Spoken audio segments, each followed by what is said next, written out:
After a big night out in front of a big away crowd, United returned to league action this Saturday. A valiant performance in the capital saw us push Fulham all the way. But now it's time to return the focus to League Two as we hit the 10th game of the season milestone away at Tranmere on Saturday. Good news, there's no district line train needed to get to Tranmere. Hello then, and a very warm welcome to Under the Abbey Stand. My name is Jordan Warland, and this is your preview show. We have a very small dash of Cup heroics on Tuesday night to talk about, and joining me on this pod is a man renowned for not missing any significant goals in Cup competitions ever. It's Mr. Tom Walker. Hello, Tom. Yeah, good to be back. Good to get that one in again. When's the FA Cup? End of this month, start of next month. So that's probably the next time that will come up. So that's good. The review pod. Are you on the review pod? We might talk about Joe inside there. We might come up again. Yeah, I'm going to mention it later today. Yeah. Didn't even think about that. So yeah, fair enough. That's another angle with which to batter me. Yeah. Cup heroics. To an extent. I was pretty happy coming out the ground on Tuesday night, as I imagine sort of 5,000 other people were with what they'd seen, but heroics maybe a little bit far. But yeah, no, I think look, I didn't miss a goal, so that's a positive. That's a tick in that box. Saw every goal that happened in the ground, but left the ground desperate for another one. To be honest. I think heroics is an okay and an acceptable term. I went into the game expecting us to lose 3-4-0. So I thought we'd put in a pretty strong performance. Before we touch on Tuesday night's game, have to start by saying Happy Friday, Tom. It is of course the Friday pod. Yeah, the Friday pod. It comes around so quickly, doesn't it? Every single week. It feels like we didn't do one for a long time, you and I, but now here we are back to back. Yeah, you know what they say about that, and this is something that people have found out probably on Tuesday night because of the district line. They call it London buses, Jord. You got ages for one, then two come along at once, and that's the way it goes. Stick with us on this one though, because we're going to end this preview pod with a good old dose of nostalgia. I was absolutely adamant I had that to the running order, so yeah, stick with us. We've obviously got a review to cover on today's pod, so yeah. A pretty decent affair on Tuesday night away at Fulham. Heroic or not heroic, depending on your take. I think Tom and I differ, but would like to hear other people's thoughts on that via the socials, please. But in general, Tom, talk to me about Tuesday night and the game and how you felt, what your takeaways were. No, having perhaps unfairly poo-pooed your idea of it being heroics. I will say I thought we were outstanding on Tuesday night. I really did. I just think it was one of those nights, and look, clearly, the overriding positive would have been winning the game, right? And that's obvious. And we didn't win the game, right? We got knocked out of the cup, right? So that's in many ways what the history books might remember. But the context of it is just so much more than that. I think pretty much every other aspect that you take out the game, and you might maybe say the last 10 or 15 minutes where you kind of left wondering, what if we've been able to put a little bit more pressure on? What if we've been a little bit cuter in certain moments? What if our set piece delivery been a bit better in the final moments? Put that to one side, because that's all true and that's all fine, that's all legitimate. But everything else, I just think whatever way you try and splice it up, whatever way you try and dissect it, it's just positives on positives on positives on positives. And you look at individual performances, you look at the way we're able to stand up to, let's be very clear, a very good side. Maybe not quite Fulham's first choice side, but we'll maybe go into the individuals in a moment. But you're still talking literally tens of millions of pounds worth of talent on a football pitch against a team of players, a lot of which haven't played much, if any, football at all this season. And I just thought it was a night where I think I'll probably best sum it up by saying it's a sort of night which, after a season like we've had last season, and maybe even the one before that, which has been in large parts pretty miserable, where we've been beaten comfortably at home, been beaten pretty much every time we've gone on the road, where a lot of people have maybe felt a lot like quite shortchanged really at times by what they're seeing from the football club. Not really too many memories made in the sense of good days out, enjoyable evenings out, good performances. It's a sort of night which does help you to connect to the club and does help you to connect to a lot of the players that are on the pitch. And what I mean by that is maybe players who have come in for criticism, like Rossi, springs to mind, Corey Smith, even to an extent. I suppose you could stretch out to Liam Bennett, but that might be a little bit far. But players that have had a lot of talk around what is their worth, what can they contribute. putting in shifts that probably we wouldn't have expected against opposition, that you wouldn't have expected them to be able to do it against. I think it's great for the manager, to be able to go, to be able to set up a team and make so many changes and still put in such a committed shift. And you talk about the away end, and we mentioned it loads and loads of times, but to take that volume of fans away from home, and look, clearly not everybody there is a committed diehard Cambridge United fan, and probably there's a lot of people where it might have been the first game or one of the first away games I've been to, and that's fine. That's all part of the process. And if 10 of them come back and come to the Abbey on a semi-regular basis, then it's all worth it. But I just think overall it was one of those nights where from start to finish, pretty much everyone did themselves pretty proud, really. And you don't want to go overboard in it, because we did lose the game, and it's a fixture in a competition which probably we won't lose too much sleep over, and it's not one that probably people have at the forefront of their mind. But like I mentioned earlier on, like for me, the way that I've kind of consumed it all, in my opinion, you just put all of that to one side and you just go, what a night, like what an evening to be a Cambridge United fan. And so much to take from it, and you just hope that we can take from it what we should do. And there might not be loads in there that you can apply to a league game, because realistically it's a situation which probably we're not going to come up against too much in terms of the talent we're facing and the sort of performance we had to put in. But just take the positives, what they were at face value, and crack on to the next one, because it was a really enjoyable evening, a really committed performance. And look, albeit we'd have liked an equaliser and perhaps a winner at the end, but wasn't to be. But look, brilliant evening. Yeah, gutted to miss out on Wickham away in the next round. Never mind, eh? You're right. I think that's a really valid point about it being an occasion and it being a special night out and the memories. A big away crowd, a pretty kind of sort of iconic older ground. You're in the capital, going masses. Lots of things there that sort of add to the memories. And then the guys that either played all the game or played part of the game, all put in a shift. We're all clearly motivated and up for the cause. So one of those ones where you sort of leave the ground, head held high, feeling very proud, and a good outing. A couple of points on the game, which I'm keen to get your thoughts on. The first one, and you touched on this briefly, there were players playing that, haven't played a lot of football so far this season. The lineup on Tuesday, Tom, was an interesting one. It was a mixture of what I think is fair to say B team players, your Rossies getting minutes and so forth, Bradshaw, and then also people like Corey Smith and Lavery coming in. So a mixture of people that maybe you were surprised to see.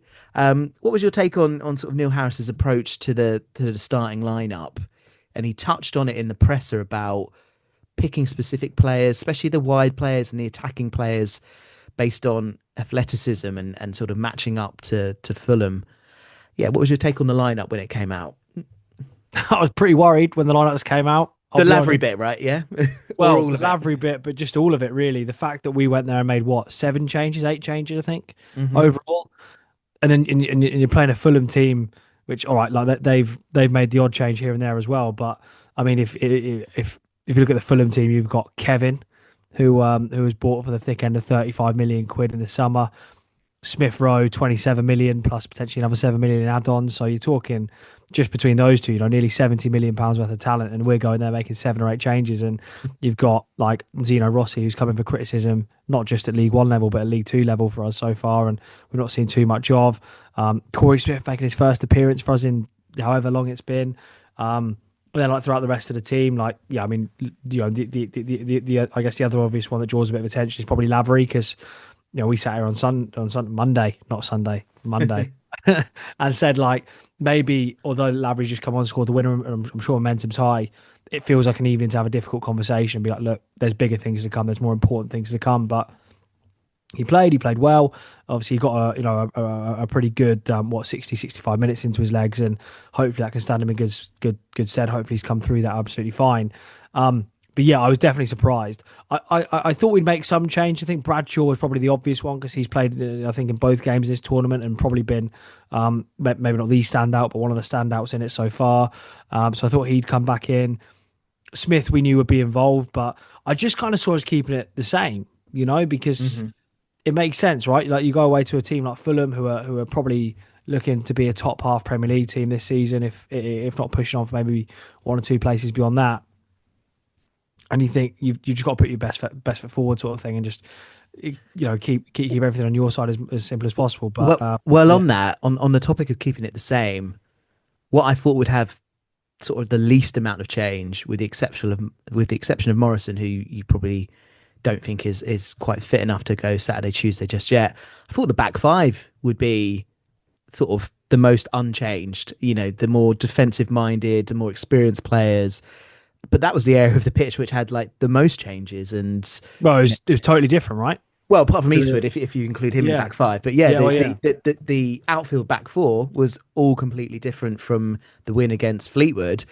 And actually, Tom, if you were to ask me to pick out star performers from Tuesday night, unsurprisingly, given that we were out of possession so much and were defending so much, it was pretty much all of those back four. So I think we can talk about all of them individually.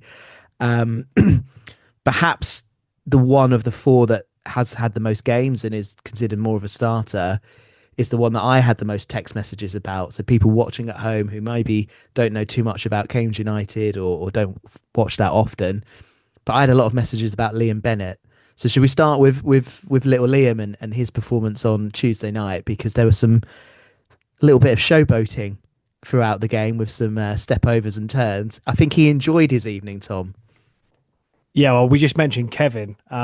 No thigh passes though. Absolutely, not gone full showboat. I'm trying to be careful how I word this. I don't want to. I'm trying to make a bit of a joke, but I'm going to say that Liam Bennett's not the first man that's been caught in London with a significant value of South American product in his pocket. um, Wow. no, he was like you mentioned there that perhaps he was the standout. I don't think there's any perhaps about it. I think Liam Bennett's the one that's come out of it with the most credit. And again, like a night like Tuesday, it does make you forget that he did come under question like a lot last season, and rightly so, at times, because it was a difficult season for everyone. But he's possibly one that suffered from that maybe more than a lot of people. But like I often think in maybe not even just in these sorts of games, maybe you can expand it to basically all the games that we play. The thing that I always find really interesting is, I suppose it lends itself more to a game like this because there's naturally more attention on it, 'cause you're playing, it's a bigger club and it's a bigger attendance and whatnot. But when you get messages from neutrals, like total neutrals, like, well, maybe not total neutrals, but people that maybe support Fulham, maybe that have never supported Cambridge before, but basically have no real dog in the fight, and they're the ones that have been like, "God, number two was all right, wasn't he? Like, where'd you get him from?" Sort of thing. Like, what's his story? That's when like it's been a real shift. Like, 'cause it was noticeable. Like, Kevin is like I mentioned just a few moments ago, nearly 35 million quid.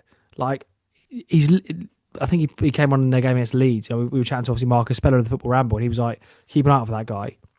Yeah. Silent all evening because of Liam Bennett. I thought it was an excellent performance. I noticed there was a thread that got started on the message board about best individual performances you've seen, and obviously, unsurprisingly, a lot of them come from cup games, and like Mitov's at Newcastle was mentioned there. But I think for Liam Bennett, like, probably not right to say like his breakthrough performance, because obviously he had that season when he came back from Walsall and stood out and played a really big role in our Great Escape and stuff. But I think in terms of almost like a re-announcing of Liam Bennett as a Cambridge United fullback and stamping his mark really on that role, because there's been a lot of debate: should it be Bennett? Should it be Gibbons?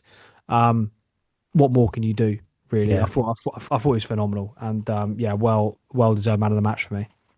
It's an interesting one, isn't it? Sort of trying to judge players and how far they can go and what level they can play at. Not for one moment, Tom, going to sit here and make a case that Liam Bennett should be a Premier League fullback before you think that's where I'm going with this. But it's interesting, isn't it? How perhaps at a League Two level or League One level, Bennett might be targeted for his weaknesses, whereas you go to a higher level and perhaps that's less of a strategy for attackers or wide players. And yeah, just interesting to see how they sort of how Liam Bennett and others have stepped up and performed well against better players, whereas sometimes in League One, League Two they've not maybe been as reliable. Obviously there's an element there of it's a special occasion, it's it's a heightened night out, and maybe the adrenaline is flowing. But yeah, a terrific performance by Bennett. Definitely put himself in the shop window there. Midday on Wednesday, got a text message from you saying, I'm increasingly quite confident that Zach Bradshaw is world class. I like to relay our WhatsApp messages in podcasts. So we want to expand on that one. Do you still think he's world class, or was that maybe just a little bit of the hangover and the post hangover Greg's chat kind of getting to you? Bit of both, Bit I of both. suppose. um, oh, he's just been really good. Yeah, I think probably similar stuff to Bennett. Really, I will say that I was disappointed with his opposition, should we say? Because Traore is the one that's had, well, maybe it's more attention because he's more notable because of all the stuff around like baby oiling his arms up and being like the Yeah. quickest man of all time and stuff. But yeah, like so part of it is maybe on him being a bit disappointing, but Bradshaw just slots in every time he's come into the team, and it has for me for my money, Clive, been far too limited an occasion where we've seen Zach Bradshaw play, and I'd like to see him come into the team on Saturday. To be honest, but, obviously we'll get onto that in a minute, but I just think he's been really good. I think he's really assured. And yeah, not sure I understand the hesitancy to just chuck him in a league lineup, but yeah, world class maybe pushing it. That might be a bit of the sort of post hangover Greg's kicking in, but certainly been very impressive so far. Yeah, you got to imagine that Bradshaw will be desperate to play on Saturday, given that he was at Tranmere last season as well. I think one of the names that I don't know, maybe it's the circles that I hang out in and the people I've been speaking to, but one of the names that I don't feel has had as much attention or praise as I feel he should is a name that we've already mentioned. But Rossi, he's someone that's come in. He's played less minutes than Bradshaw. He's played less minutes than Job. He's come in and done a really, really decent job on Tuesday night. And I think that needs calling out as well. Like dealt with a lot of stuff in the air. Yeah, really, really impressed by Rossi on Tuesday. I'd say. Yeah, totally agree. Again, like, I'm framing a lot of this and a lot of the praise we're giving to these players in the context of the opposition they're playing, Hmm. maybe more so than what their like individual contribution was to the game. But that is kind of what underpins it all, right? Like the fact that they're playing against such good opposition. And Jimenez is like he's a quality centre forward. Like you forget that if it wasn't for a pretty serious and pretty nasty injury, 2 or 3 years ago now, Hmm.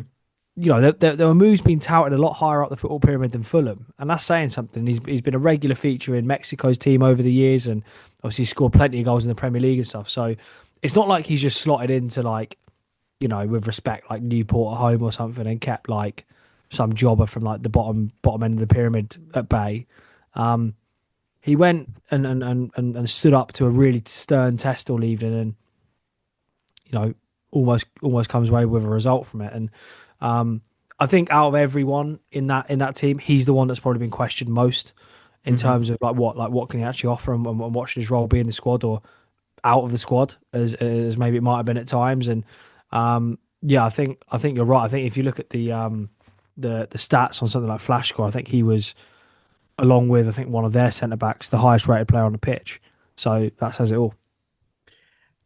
I thought on Tuesday night, sort of opening 20, 30 minutes, we were very good.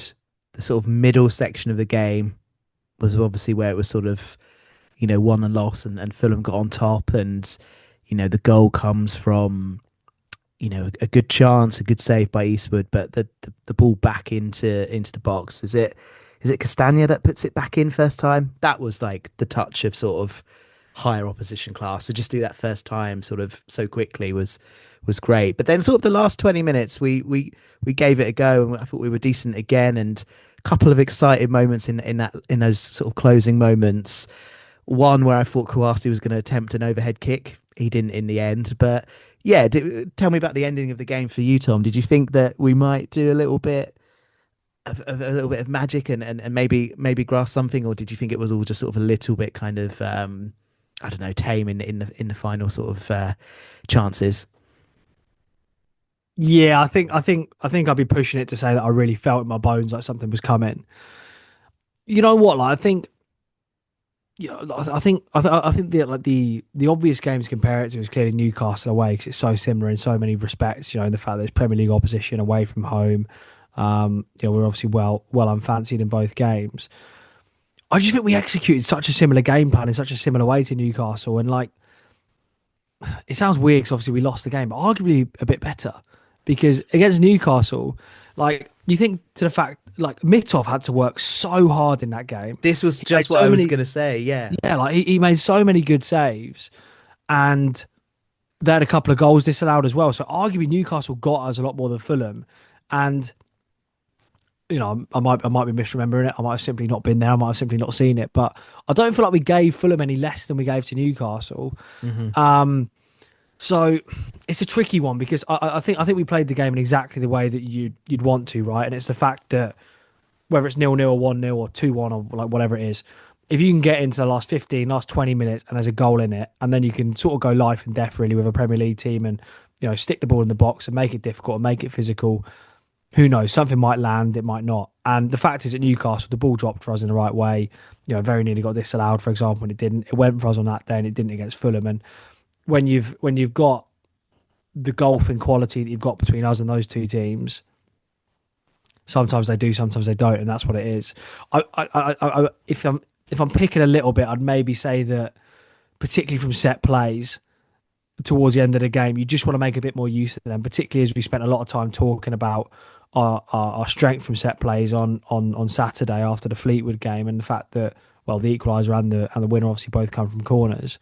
And you're just wondering, can you maybe make a bit more use in that? And I know it's a bit of a cliche, but if you are going to get a result for a Premier League team in a game like that, that's where you get it. You get it from set pieces. You're probably unlikely to beat them with a real bit of quality and carve them open. But if you can get a few corners, late doors, like we did, to be fair, you just want to make the most out of them. We weren't quite able to do that. But yeah, look, it's not one where at the end of the game I'm sort of walking out kicking myself because we haven't drawn or beaten Fulham.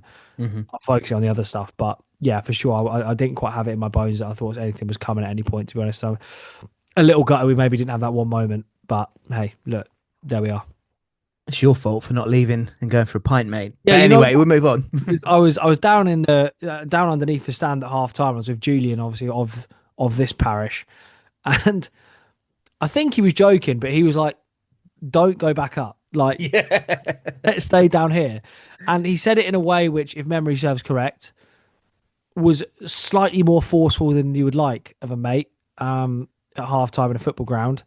It did seem very much like, no, like you might actually be linked to this, so stay down. You know where you should stay and hang around and loiter and drink pints? Number one, Ferry Path, the Old Spring. This season's UTAS sponsor and partner. Got to shoehorn that in somewhere. As part of the sponsorship, the pub are offering Matchday Meal before every Cambridge home game or away game. You can get £15 for either fish and chips, the infamous skepasti, or a burger. Now, I've had people feed back to me about this, Tom, saying, is it a burger and chips? So I'm going to look into that and relay that. But other offers include Saturday happy hour every Saturday between 6 and 7, half-price beers, and a ticket holder discount, 10% off at any time with a CUFC season ticket or match ticket for this week or next. Got to get it in there somewhere, mate. Should we move on to the Neil Harris presser then? Naturally, Tuesday night came up a lot in the questions of him. One of the questions that he had was around why Corey Smith started, and I thought there was a really interesting answer there about how Neil Harris thought that Tuesday night would actually be a better game for him to come back in and to start because of the opposition that we were playing, and how he wouldn't be exposed to sort of high speed running and he wouldn't have to change the shape. I thought that was a really interesting sort of take on how we prepared for Tuesday night. How did you think Corey Smith did? I thought he did really well. Probably less so because the opposition in a weird way, and more just because it's the first time he's played any football at all. Mm-hmm. And this is what I mean when I talk about like, it's positives on positives on positives. I mean, one of the other things that we talked about at length on the pod after the Fleetwood game was that central mid problem. Like central mid part of the pitch, could it be a problem? I suppose. And one of the things you mentioned was that like we do have Corey Smith to come back in, who seems to be a bit like the forgotten man, because it's easy to kind of forget now, but like when he signed, there's a big deal. Like, it was a big deal. Like, we thought we'd got a bit of a coup there, and perhaps we have, and perhaps he can still really really prove that to us. But yeah, I thought thought it was good. Obviously, wears the armband, so clearly someone that Harris season, maybe like a more senior role within the group, as it's put. Um, but yeah, played really well. Did things with minimal fuss. Didn't really put too much of a foot wrong, I don't think. And I suppose again, like, all right, we're maybe not talking about him facing, the sort of headline grabbing names like Kevin or Adama Traore that the fullbacks were, but Tom Kearney, Harrison Reed, like you're still talking about seasoned operators, if not in the Premier League, at the very least, like top end Championship players. So for him to come in and compete and put in a really good shift against them, I think is a real testament to himself and just a really good thing for us as a group going forward because, it. One of the other things I was going to mention, and perhaps it's something we might talk about when we come onto the Tranmere game in a bit more detail, but probably above anything, what Tuesday's performance does for a lot of members in that squad, particularly ones who started against Fleetwood and having games gone by in the league, bit of a warning shot. Like if you're Don Ball, like you're watching that game, sort of, almost like behind the sofa. You're like, oh god, Corey Smith's been excellent tonight. Same for a couple of the centre backs, and that's good stuff. So it drives competition. It drives everything like that, So yeah, good from Corey Smith. Good to have him back. Absolutely, and great minds there, Tom, because that was something that Doug was questioning in the presser. Sort of asking Neil about, does he have this selection headache now because of how well people performed on Tuesday night? The answer from Neil Harris sort of downplayed it, sort of saying, I don't see it as a headache. Plan for specific games. Changes will be made for Saturday. And, this is clearly a topic that a lot of people are thinking about. We had a question come in from one of our coconut tier members, one of the nutters. A legend. Legend. He sensible fellow, pays his £5 a month, knows that he gets an exclusive article once a week and even exclusive pods as part of that. But Alex, who's one of our nutters, he asked sort of a two-part question. He said, well, how many people keep their place from Tuesday night given the brilliant performances? And then specifically, he said, is this the moment to swap Bradshaw for Purrington? I guess you've touched on it. Two sort of chains of thought here, Tom. Firstly, what would you do? Like, would you consider sort of rotating? Well, would you consider keeping in Tuesday night's players? And if so, who and where? And then second part is, what do you think Neil Harris will do? The last bit's the difficult bit, isn't it? I think. I think part two is obvious. I think Neil Harris is just going to go back to his tried and tested, as well as your Bradshaws did, and Corey Smith is slightly different because he's not got match fitness, but as well as Rossi did and Job did, I think he goes back to sort of the team that started against Fleetwood, with maybe an exception in central midfield. Yeah, we'll see. I think I suppose a lot of it's going to be dictated by who can do what as well. I suppose Smith's the obvious one where you think, having played more than an hour against Premier League opposition, is he really likely to start a game on a Saturday? Having not played for so long, I'd say probably not. So that's where, you'd look at it and you'd go, probably it's one of Pelly and Ball, or Pelly and McLovin. So they're the ones. I mean, look, Kai will come back in. I'll be pretty sure of that. But I suppose if you're looking who else might keep their place, I think Bennett's an obvious one. Mm-hmm. I think Bradshaw's an obvious one. The centre halves is such a difficult one for me because, like, Job is just quality. I'm not sure we mentioned his name too much so far. I thought he was just exceptional on Tuesday night and just looks like every bit like just a bit of a Rolls Royce of a player, for the level that we're at. But again, like we sat here on after the Fleetwood pod and going, Watts has been brilliant, and Morrison played really well. So, it feels like it'd be harsh to leave one of them out, but I feel like somehow you've got to get Joe back into that team because I think he's just that good. So what I'm basically saying is I think we're more likely to stick with it defensively from Tuesday night than we are offensively. I think offensively we'll probably, and probably in the midfield, we'll probably revert to type in a sense. But defensively, I think there's a real headache there because you're going to have a difficult conversation with somebody either way.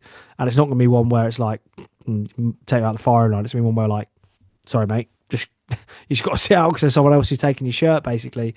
But yeah, look, we'll have to see. I think for me, as a lot of people have, I've banged the Bradshaw drum. I think potentially it's one of those conversations where it's like, if not now, then when? Really, with Yeah. Bradshaw, um, and with Bennett, I suppose as Harris has done throughout really his time since he's been back in so far, he'll just judge it depending on the opposition. And I think probably because it's Tranmere and we'll speak about it, but I'm sure it's a game that we'll all look at and go, should be hoping for 3 points from that. Bennett feels like the obvious choice, particularly following from Tuesday, because momentum should carry him through that. Yeah. I think the other thing to flag as well is Neil Harris didn't mention names in the presser for obvious reasons, but he did say a couple of people have knocks and there'll be some late decisions. And, you have a big performance on Tuesday night. You push yourself physically that little bit further. I guess it's natural that people are feeling it a little bit. So maybe the rotation will be impacted by that as well. Now seems like a good place to pause and find out a little bit more about our opposition on Saturday. So I'm going to pass us over to Swindle, who has our Tranmere Rovers fan interview. Right then, news fans. I'm joined by Paul from This Is Tranmere podcast. Paul, thanks for joining us. How are you? Yeah, not too bad, mate. Looking forward to the weekend. Absolutely. So, an interesting start to the season for Tranmere this time round. Currently sitting down in 17th, 2 wins, 3 draws, and 3 losses. How has the season been for you so far? Yeah, it's been a bit up and down, really. Bit of an issue scoring goals, which has been an issue for, well, 2-3 years at least. Yeah, as every club, looking for that goal scorer who's going to get you 20, 25 goals a season. Hard to find, expensive. We don't have any money, so yeah, we've got Joe Ironside who's come in recently, and hopefully he can take some of that burden. But yeah, it's been a bit up and down. We've had a few poor performances. Like I say, we've conceded a lot of late goals, which is a bit of a worry in terms of like the fitness of the players and the team as a whole. But yeah, sort of hope to be a little bit higher than what we are, but realistically, it probably wasn't expecting us to be battling, right at the top of the table. But hopefully we can move a bit further up as the season goes on. Sure. Do you think realistically the kind of the playoff, the aims for the season would be somewhere kind of around the playoffs? Do you think come the end of the season? Yeah, I mean we had a good end to last season. Obviously, last season was a disaster. Let's not gloss it up too much. It was terrible. Nigel Adkins obviously lost his job when he did because things were going horribly wrong. Andy Crosby came in, looked like a bit of an impossible job. Really, he kept us up. We got some really good results. Played some good attacking football towards the end of that season. We were hoping that kind of momentum would go into the start of this season. We brought in a few good players on paper, and I think it's just taken a bit of time to gel. We've gone more experience, and like I say, we've conceded a lot of late goals. Now, whether that's to do with the age of the team, we're a lot older, and especially with 44-year-old goalkeeper now, even older. But yeah, I think fitness and legs going 90, 95, 100 minutes is a bit of an issue at the minute. But yeah, I would have said at the start of the season, if you'd offered me playoffs, I'd be delighted. Realistically, sort of mid-table, hoping to be pushing top half, but we like the truth of the matter is, after last season we won a better season than that, so we don't want to be fighting towards the bottom with 2-3 weeks of the season to go. So yeah, if we can be around the middle of the table, I think most fans would be happy, given the current sort of climate that we're in at the moment. Yeah, interesting to see, and also interesting looking at your record in the league this season. It looks like you've scored in every league game. Are there problems at the back for you as well? Looking at how the season's gone so far. Yeah, I think, like I said, we've conceded a lot of late goals. We've conceded goals at the end of the first half as well as at the end of the 90. So that is an issue. Like you say, we've scored in every game, which is something that I think a record that's gone back 30, 40 years. We've not put so many games where we scored in every game for this, for a good 30, 40 years, I think. So yeah, but we're only getting ones, maybe the odd twos. We're not putting teams away when we're on top. Amari Patrick is probably the player to look out for. In terms of our attack, everything's been going through him. In terms of creativity, he's been our leading goal scorer last season and the beginning of this. He's the threat really. And yeah, like I say, we brought in Joe Ironside to try and chip in with some goals. Yeah, that's been the main problem when we've been on top in games, in which we have been. You mentioned those 3 draws. We could have easily, picked up all 3 points from all of those games. Yeah, we're not killing teams off. We're not clinical enough in front of goal, and that's the main issue. I think defensively we're fairly solid. Nathan Smith's been a really good acquisition at the back, a big leader, big and strong, exactly what you want from a centre half, no nonsense. Like I say, it's just that the age of the team, and obviously we've got 44-year-old Joe Murphy in the sticks now, which is not ideal, having lost Luke McGee, who was a big part of the squad last season. So the age of the team is my main concern, and the fitness going forward, especially the physicality of the division, as I'm sure you're aware. You need to.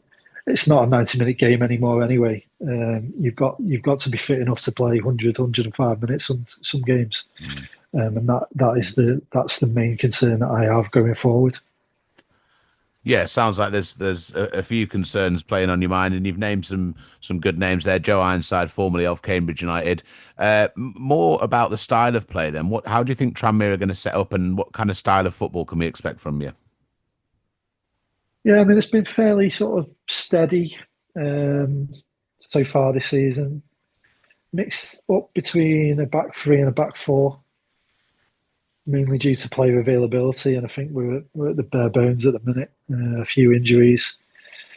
I think we'll probably line up as a three, probably, I would suggest. Try and protect the goalkeeper as much as we can. Andy Crosby's teams have been good to watch, really, in terms of the style of play, playing out from the back, but getting the ball forward, reasonably quickly. And like I say, Amari Patrick has been a big part of that.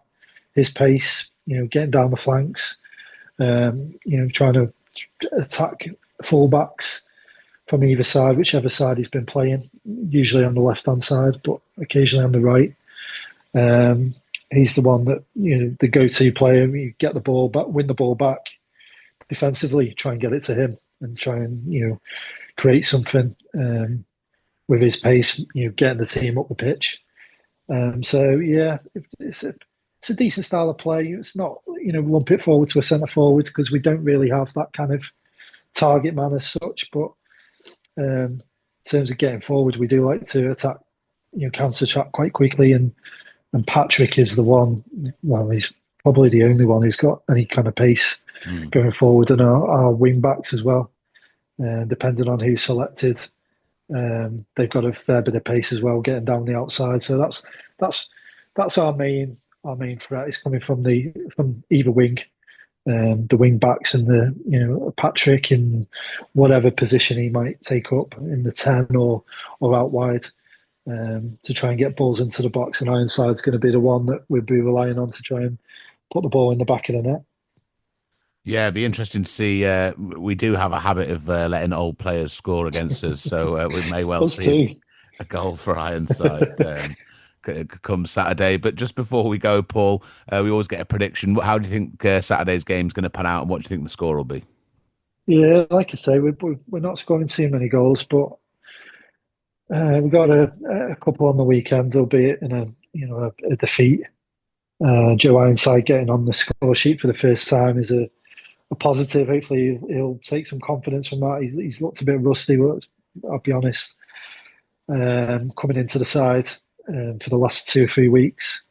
He has shown that he's not played too much football, but hopefully that goal will give him a boost, and we might he might come back to haunt you, like you said. So yeah, I'm hopeful, optimistic.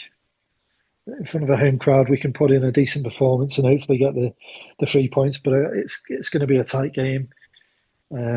Cambridge have always difficult opposition. Have been since I've been watching Rovers.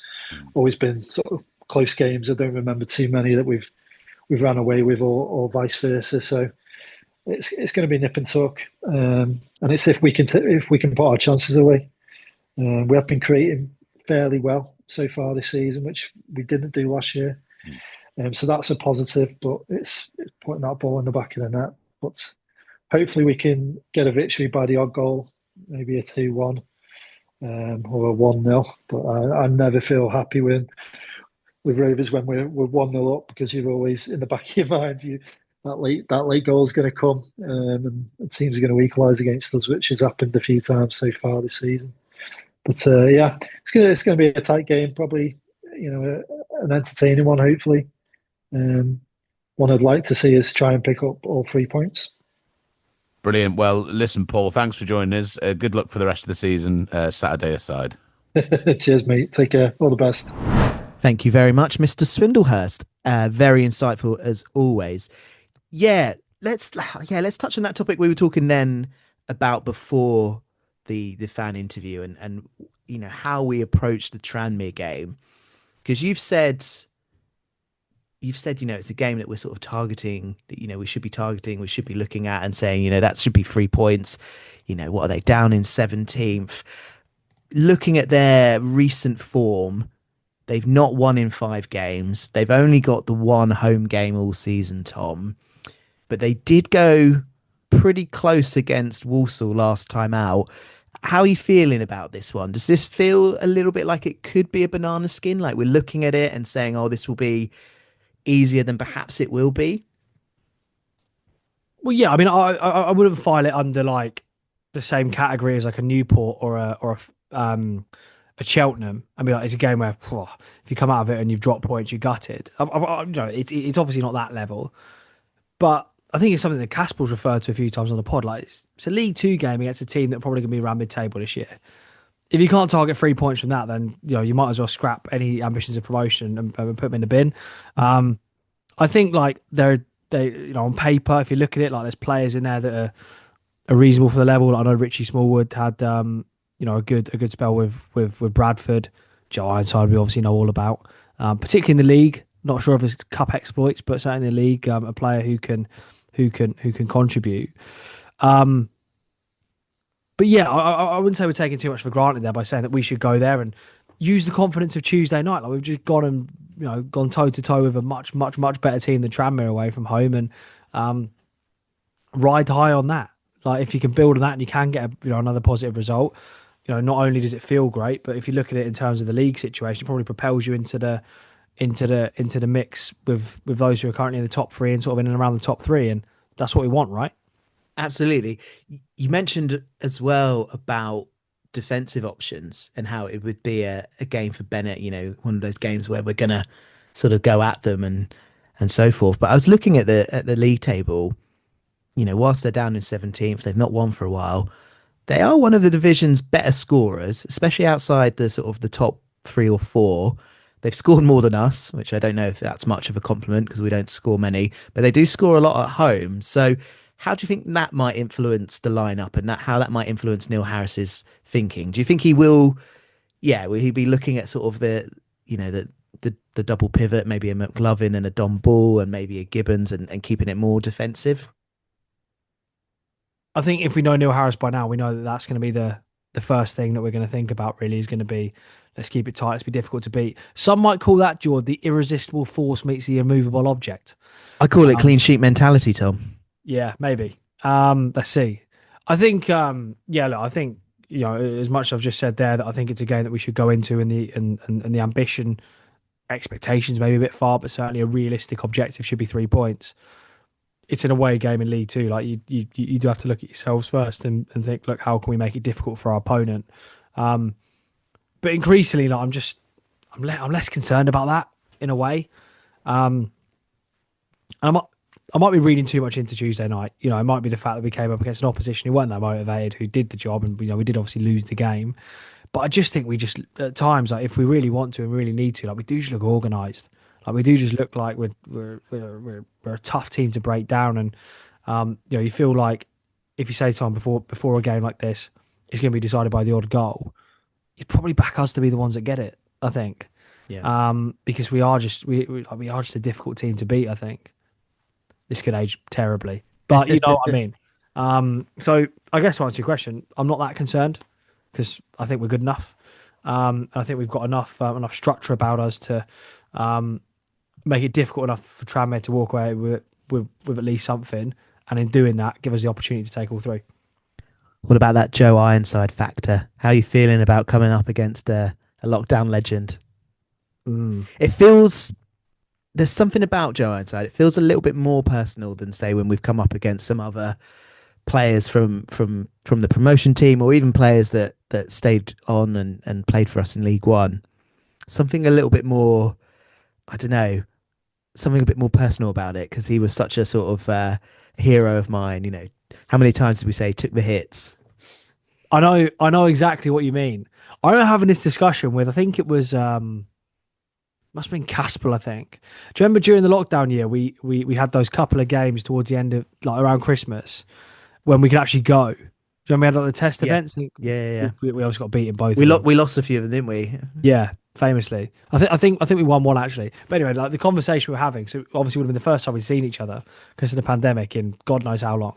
I remember being like, look, Mullin's getting a lot of headlines here, but trust me, like Joe's the one that it would grow to, because Mullin always felt like, might be a bit harsh, but like a mercenary. But Ironside was the one where you felt like he gets it. Like he's a bit of us. Like I do know what you mean when you say that. I'd probably feel the same about like an Okadina, for example. Just in the sense that it felt like they really grew with the club and really kind of went through everything with us. Maybe you more than me, because you obviously saw the highlight at Joe Ironside at Cambridge United. Well, there was that. As discussed, was not present. Well, was present, but wasn't there. In a way. But yeah, I mean, maybe it's one of those, because there was a lot of chat of him maybe coming back as well. Maybe he's destined to score. So maybe you can put a big strike through everything I've just said about us being difficult to beat and resolute and clean sheets and all the rest of it. Maybe the fact that it's ex-player who nearly came back starts against us equals goal. But yeah, we'll have to see. We've touched on possible sort of formations and lineups and personnel, but let's sort of nail in a little bit more how we think Neil Harris is going to approach Saturday. What's your lineup? What are you going with? I think I just mentioned a couple of them. I mean, the centre backs is a difficult one, because I do want Job to start, but it's difficult to push me on who I would want to come out for. Maybe Morrison. Because I think Watts has probably been our best player so far this season. So I'd maybe go with them two in the middle of the park. Fullbacks, I stick the same as Tuesday night. Just think that they deserve another go because of their performances.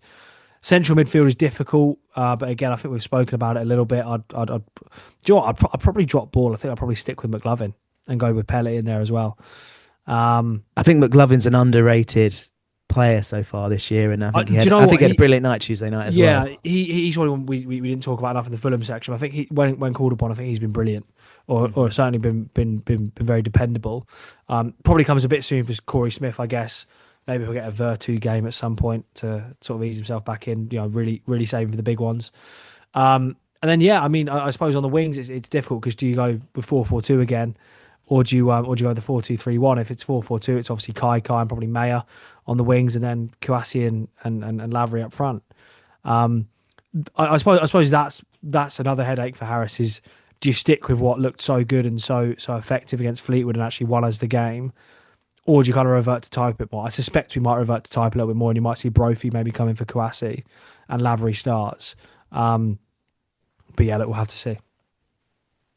Neil Harris in the presser was sort of quizzed about central midfield and would he be open to sort of a possible change in shape, and he said he would, and he's thinking about how and when it's appropriate to get free in midfield, and he talks about it happening in points of the season when like the pitch is starting to turn, or if the games start to mount up and things like that.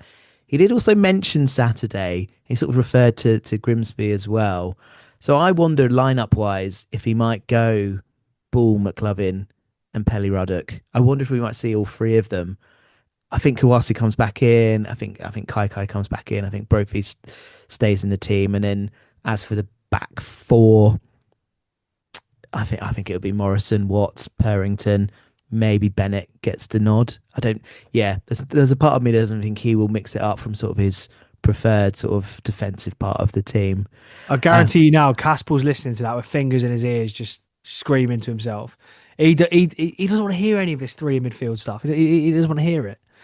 Do you know what else Neil Harris mentioned in the presser that I've not slipped in until now? He also mentioned three at the back. So I'm just gonna leave that there, Tom. That's when you're always perked up. I'm gonna leave that there and move on. It's not even Christmas yet, Jordan. You're getting that sort of treat so early. That's how you get Job in the team, I reckon. But anyway, let's move on and do school predictions. What are you thinking for Saturday? Well, as opposed to the way that I've been since we started this pod this season, I've been quite positive throughout, really, so far. Wax lyrical about our performance on Tuesday. Felt we were good value on Saturday for 3 points. Showed enough quality to win that game. So I'll shock you, Jordan. I think we might go and win again. I think we've got enough about us. I reckon we might edge it. Just mentioned, I think it might be the odd goal in it, so I'll go 1-0 Cambridge. Nice.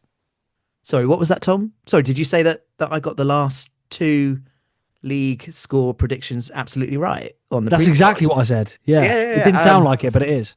Yeah. So I feel the pressure. Of making this prediction. I'm bullish. I think we'll win. I think we'll go there and win. I've got a feeling we'll score twice, so I'm going to go same as Fleetwood, 2-1 Cambridge. Would love to see it. Right. Is there like a little trophy in there for you if you get 3 right in a row? Can we organise that? Can we get you a free skepasti? Or are we asking too much the Old Spring? It's funny you said skepasti because Matt Caspel is willing to just throw skepastis at anyone in any sort of context. So maybe that will be the prize if I get it right. I'll just be happy with 3 points, Tom, and to see Joe Ironside running around as long as he doesn't score. Talking of Joe Ironside, would you take a 2-1 win if he scored their consolation goal? Yeah, why not? As long as he doesn't celebrate, as long as he doesn't do any of that like Harvey Nibb celebrating stuff, that'll be fine. How would you feel if he scored a meaningful goal against us and celebrated in a fashion not dislike Emmanuel Adebayor when he scored against Arsenal? How would you feel about that? Oh, well, that was such an iconic celebration. I feel like I would kind of enjoy it. I like the sort of mental gymnastics you've just done there to make it feel okay. Yeah. I mean, I did think about when we were playing Oldham at home. What would Luke Hannant do if he scored? He would definitely have done that, and I'm here for it. I feel like as a fan base, we've had our own players shush us, so I feel like we're okay with opposing fans giving us a little bit of grief. So yeah, I'd be fine with it. The topic of Luke Hannant and the topic of Joe Ironside has got me thinking, before we wrap up, we should really do something which I think we've been quite good at on this pod so far this year, which is not going on about the last time we were in League Two. But we have to today, Tom. We have to, because I remember the 5th of April 2021, Tranmere away. It was the second game of the Easter weekend. It was a big weekend, that one. And I just remember being so stressed going into this game. All's well that ended well. A 1-1 draw. A goal coming from who else? Paul Mullin scoring his 30th goal of the season. A rebound after a rather poor penalty from him was saved. A bit of a dodgy pen, if you ask some people.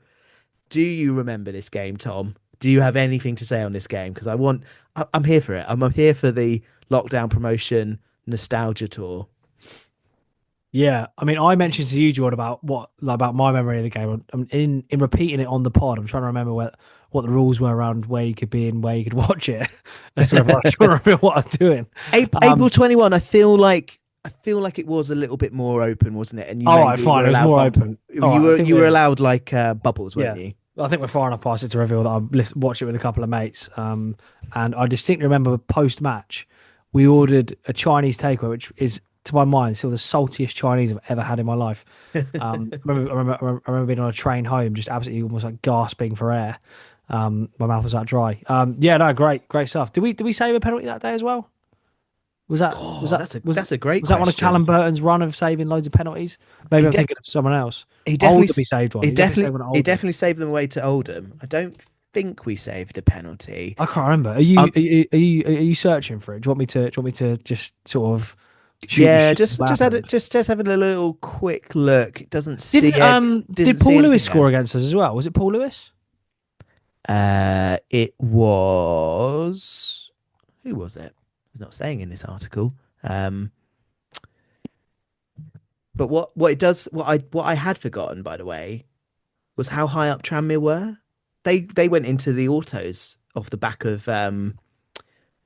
this point.